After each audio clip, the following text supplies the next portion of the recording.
केरल की लड़कियों के लापता होने पर बनी द केरला स्टोरी जहां इन दिनों सुर्खियों में है, तो इसी बीच गुजरात की महिलाओं के लापता होने का चौंकाने वाला आंकड़ा सामने आया है।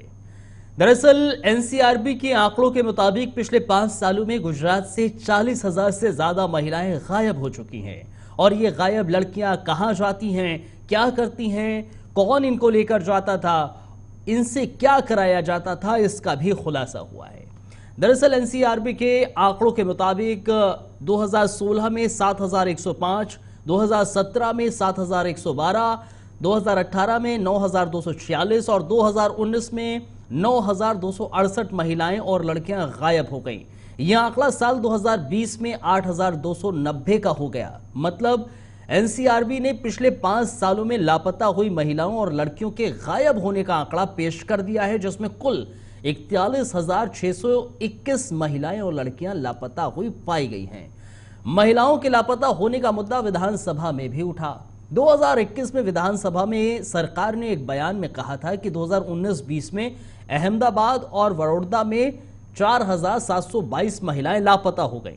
गुजरात में पिछले 27 सालों से बीजेपी का शासन है। पिछले साल दिसंबर में हुए चुनावों में बीजेपी एक बार फिर सत्ता पर काबिज हुई।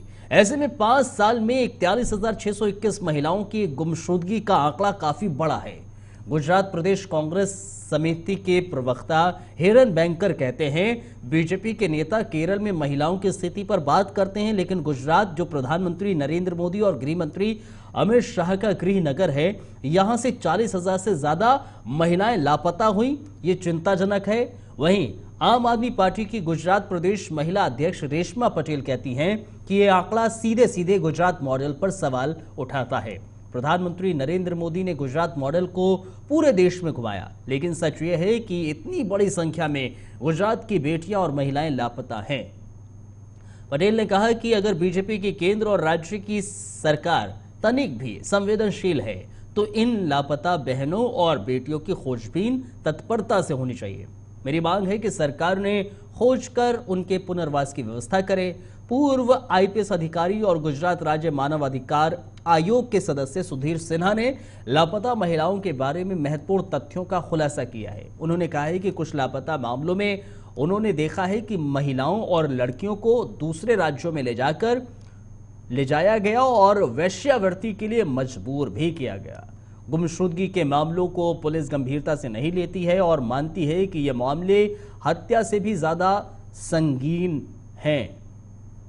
न्यू इंडियन एक्सप्रेस की एक रिपोर्ट के मुताबिक पूर्व आईपीएस अधिकारी और गुजरात राज्य मानव अधिकार के सदस्य सुधीर सिन्हा ये कहते हैं, कुछ लापता व्यक्तियों के मामलों में मैंने देखा है कि लड़कियों और महिलाओं को कभी कभी गुजरात के अलावा दूसरे राज्यों में भेजा जाता है और वेश्यावृत्ति के लिए मजबूर किया जाता है। पुलिस प्रणाली की समस्या यह है कि वो गुमशुदगी के मामलों को गंभीरता से नहीं लेती है, जबकि ऐसे मामले हत्या से भी ज्यादा गंभीर होते हैं। गुमशुदगी के मामलों की जांच हत्या के मामलों की तरह सख्ती से की जाना चाहिए।